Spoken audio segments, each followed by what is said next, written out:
What's good, everyone? It's your boy Ado's Picks, and today I'm checking back in with another YouTube video. And in today's video, we're gonna go over the All-Star starters who were just announced the other day, and they were just announced. So I mean, this year might be one of the most interesting ones we've had in a long time. I wouldn't say just because of not who didn't make it and who did make the starter so far, but it represents something to me. A lot of these picks represent like a clear generational shift.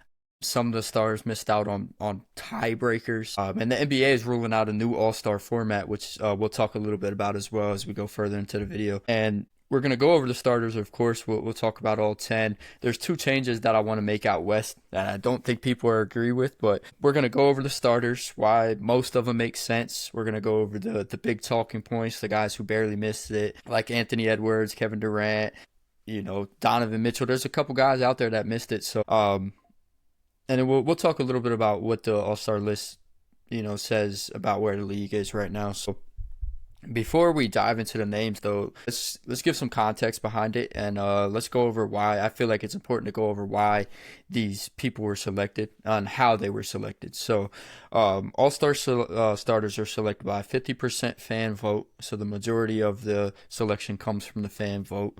25% player vote, 25% media vote. Obviously, the fan vote still has the majority here, but it's not. We're not voting in Zaza Pachulia anymore. The players and the media have a say. So, obviously, you want to try to level it out position-wise, but I feel like today's game is so positionalist. You can put a couple of these guys at.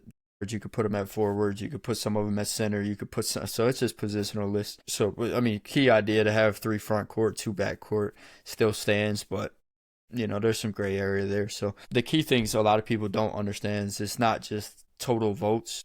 It's rankings across the 3 groups. So if it comes to an extremely close tiebreaker, then we can see 1 or 2 ranking spots shifted pretty easily, or tiebreakers due to fan vote. There's a lot that goes into it. So, the tiebreaker will be important when we talk about Ant as well. So let's go ahead and start naming off the starters. We'll kind of go one by one and go from there. So Eastern Conference starters, Giannis Antetokounmpo. He is in that tier of no-brainer. It makes perfect sense. Elite numbers, still the most dominant force in the NBA, or one of them, helping a terrible Bucks team win games somehow, some way. So he's going to give you everything you need. There's nothing, there's not a whole lot to say about Giannis because he's a no-brainer. So another one on the East that I feel like is not a no-brainer, but deserve to make it. It's Jalen Brunson. I would say he's a starter because he's taken that step. He's viewed as the guy, and he's in the biggest market in the NBA, right? So if we're going back to fan vote, being in New York City, it just makes perfect sense for Brunson. I wouldn't consider him a no-brainer, but his stats support it. He's carrying the load over in New York. Clutch player. He's winning games, so you don't have to see a bunch of numbers to show support to Jalen Brunson being a starter. The third one is Jaylen Brown, which is another great one. He's been here before. I don't think he's been a starter before, if I'm not mistaken. It's not going Jaylen Brown, he's not going to excite people as much as others, but it makes perfect sense. He's averaging close to 30 a night. And the Celtics team, there was a lot of questions about him, and he's answered every single one. So players, fans, everyone knows that Jaylen Brown deserves this. And his defense, too. Obviously, that's not valued in the All-Star game, as we've seen, but his defense really supports him being deserving of this All-Star selection. So Jaylen Brown is easily an all-star as well. The next 2 are kind of like statement picks. This goes into that generational shift. We got Cade Cunningham and Tyrese Maxey as the next 2 involved in the Eastern Conference. So that's kind of 3 smaller guards, but they're going to get broken up anyways into teams. We'll talk about the format a little bit later down the line as well. But for me, Cade Cunningham being an all-star starter is like you arrived very deserving this year. He's carrying an offense, averaging upwards to 10 assists a game. He took another step this season, so this isn't like hype. This is true recognition for one of the best players we're going to have in the game for a long time.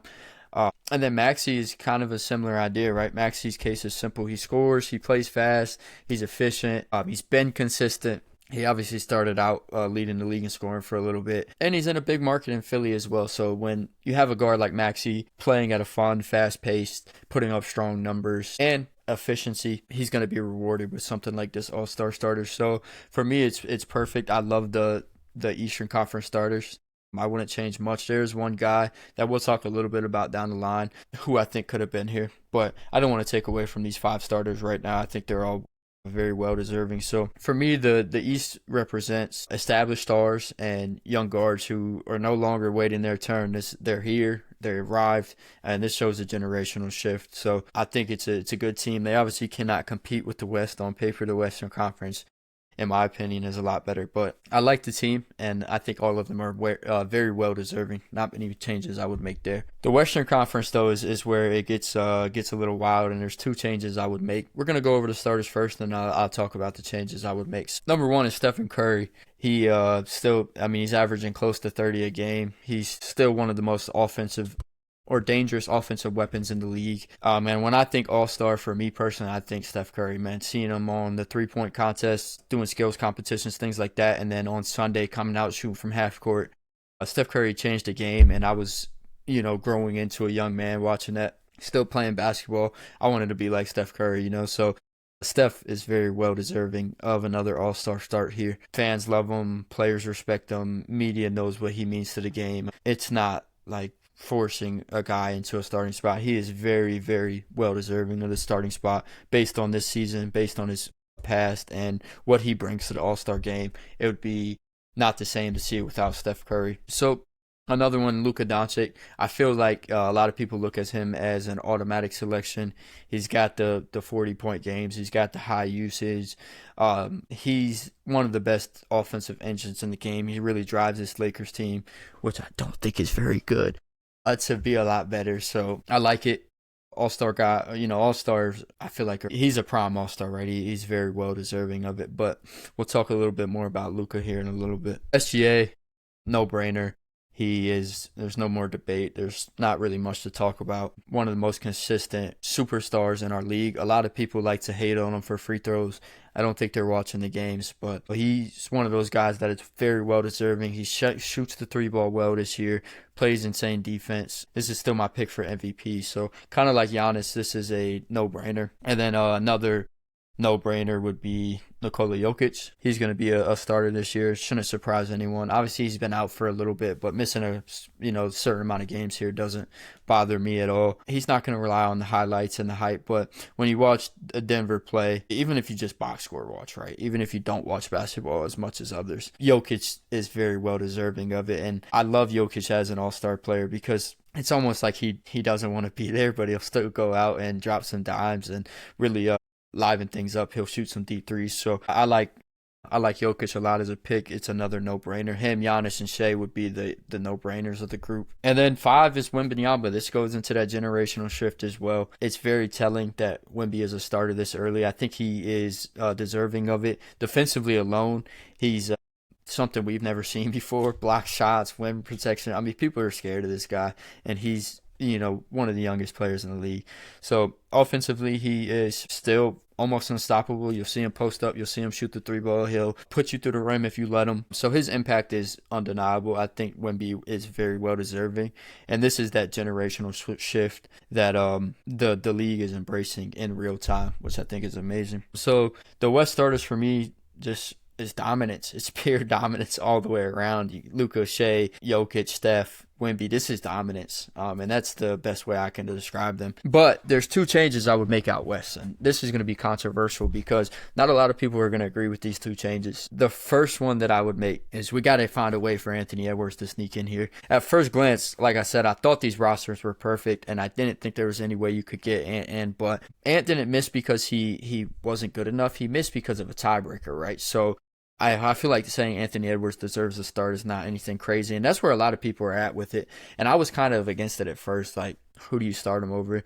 And everyone's saying Stephen Curry, which I think is the dumbest person to take out. Obviously Jokic and Shea, but if we're looking at the other 3, Luka, Steph, and Wemby, the dumbest person to take out for me personally is Stephen Curry. I think Anthony Edwards is well deserving of it, and the person that I would put him over is Luka Doncic. Now, if you look at the box score and you look at the stats on the year, Luka's averaging more points, rebounds, and assists. But for me, I want to see an all-star game with people that are flying above the rim, shooting deep threes. Luka's going to go out there and jog and not play any more defense. He's going to play the same amount of defense he does in the regular season. So if it comes down to it, for me personally, I'd rather see Anthony Edwards in. The stats are close enough. Obviously, Luka averages more rebounds and assists, a couple more points. But the more I thought about it, the more I thought of Steph Curry, Anthony Edwards backcourt again. outside of Team USA. And we can still get this, and we will see it if they end up on the same USA team for the All-Star weekend. But Ant's having another great season.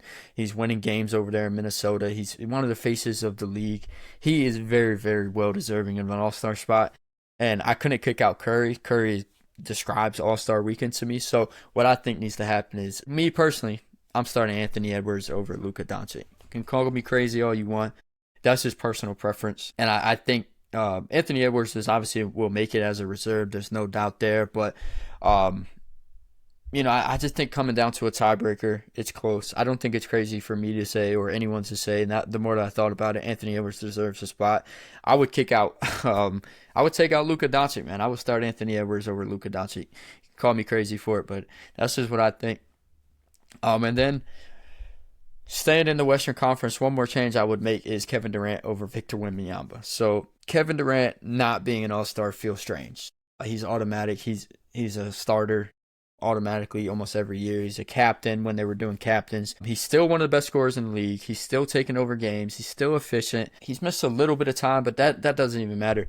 And the West front court is loaded. If we're going to take anybody out for Kevin Durant, it would need to be Wembanyama. And I just feel like we only have a couple more years left of Kevin Durant and Stephen Curry and LeBron James, who's another person we'll talk about. But like those other guys, LeBron and Steph, KD's legacy is secure, so it doesn't matter if he's an all-star starter at this point in time. But for me personally, I'd rather see him over Wemby. We're going to get hopefully 20 more years of Wemby. We're going to get some more time of Wemby where he's being elite and he has his time to start. It doesn't hurt Wemby extension or contract extension or anything down the line. It's not an incentive anymore to become an all-star starter and get paid more. So obviously the bar is high. You can keep it how it is, but the two changes I would make is KD over Wemby, and I love Wemby a ton. Wemby's one of my favorite players. He's going to go down as an all-time great. We got plenty of Wemby time left. I want to see Kevin Durant on the floor with Stephen Curry, Shea. I think Kevin Durant needs to be a starter, and he's very well deserving of it too. I'm not saying this just because of my nostalgia. He's averaging more points than Wemby, more assists. Obviously, Wemby's better on the defensive end and gets more rebounds, but Kevin Durant, I feel like, needs to be a starter. And then I would start Anthony Edwards over Luka Doncic because I just feel like Ant is that all-star. He's the face of the league. I like watching Ant play better. The stats don't back that one as much as the KD over Wemby. That's just more personal preference, in my opinion. And I think Ant is very well deserving. So is Luka. So that's more of a tough one. But for me, I definitely start KD over Wemby. And we mentioned LeBron as well, so that's another cool point. Not cool point, but another talking point about the All-Star game, right? Is LeBron's not a starter anymore, ending a 21-year streak, which is absolutely wild to talk about. It's historic, but it's also symbolic of what we're dealing with. We're dealing with that generational change right in front of us, and we're passing. It feels like a passing of the torch moment to not see guys like Kevin Durant and LeBron in the starting lineup when they're both deserving. Obviously, for LeBron, he's not played a lot of games and he's not been available as much. He's 41 years old. I can't blame the guy for that. He's not playing some back-to-backs. He's still, he said it as himself, back-to-backs are up in the air, right? So I think it's awesome that we don't have to worry about who we're passing. We've had LeBron for 21 years, right? Or 22 years. Wow, I'm terrible at math. Anyways, it's a passing of the torch moment to these younger guys. Maxey, Cade, and it's even like Luka and Shea are still young. Giannis is still young. Like feels like a passing of the torch moment here. It sucks, but LeBron is not deserving to be an all-star starter this year. It is what it is. He will be a reserve. I don't care if he averages 8 and 4. Put him on the all-star team every year for the rest of his career. No one more deserving of it than him. Sucks to see that 21-year streak come to an end, but he's very well deserving of being a reserve, and that's what he will be. Final takeaways on it is the all-star starter shows that the NBA is deeper than ever. Young stars are here. They're not waiting anymore. They're not up next. They're up now. Availability matters a little bit. We see that with some of these other guys. And then the league is actively trying to improve its product. We went from full fan vote to 50, 25, 25 splits. It's not a popularity contest anymore. It's a reflection of where the league is. And we got to talk about the new format a little bit too before we get out of here. So the new format is a big deal. It's USA versus the world, right? So Recent All-Star games have not been competitive. It's been a lot of jogging, no defense. We're shooting from half court, guys that have no business doing it. We're not getting on that rim. It's honestly has not been as fun. So the league is shifting towards a, I guess, more structured, competitive setup, designed to create balance and encourage effort. We're going USA versus the world. We're going to have 8 world players. We're going to have 16 USA players. We're going to split them up 8, 8, and 8. Obviously, USA has 2 teams, so they have a better chance to win. But that's another thing. The reserves, we're going to have to get 8. We're going to have to get 8 world guys in, right? So off the rip in the starters, off my head, we have Giannis from Greece. We have Jokic from Serbia. We have Doncic. We have Shea from Canada. Those are the 4. So we need 4 more world guys. Is that right?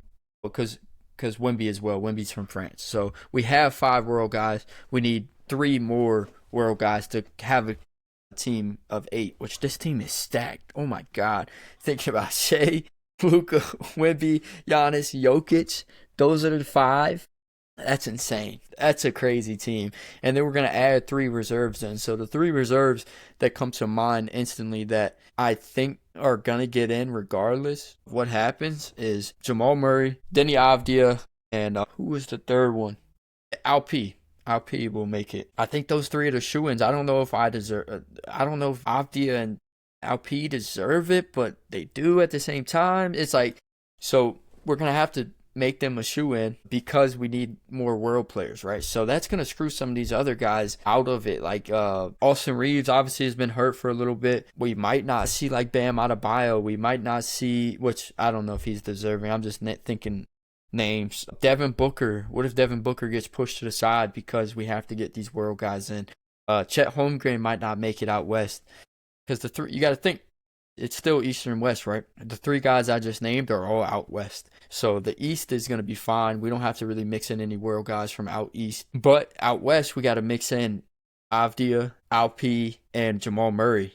Jamal Murray's deserving. Avdia's I think all 3 of them are deserving, but I don't know if I would pick those guys. Like, I don't know if I'd pick Avdia to be an all-star at this point in time. Because what if we're missing out on a Devin Booker who is taking a team that's trash Suns team who I thought was not going to be good. What if he takes them to, he's taking them to a point like where they're good at basketball and he's deserving to be an all-star. He might miss it. Kawhi Leonard obviously has missed some time. He's not, but he's very well deserving of being an all-star. James Harden, all-star. Like, there's going to be some guys that get pushed out because we're trying to get those final 3 players. So, but that would be a perfect 16 Americans and 8 international players, a perfect split. So, do they have to get to 8? I don't know. I don't know if they have to get to 8. I wonder what happens if they don't. So these are all just thoughts, things that'll come forward, and something to watch out for when the reserves get there. So all in all, man, let me know what y'all think down below. I know I dropped some controversial takes and over Luka, KD over Wemby. Let me know if y'all agree with those. If y'all don't, yeah, man, thanks for making it this far in the video. If you have, make sure to like, comment, subscribe, all that good stuff. Check out PropsMadness down below. Use my code ADUB, and check out the Discord too. So appreciate you guys. I'm signing out.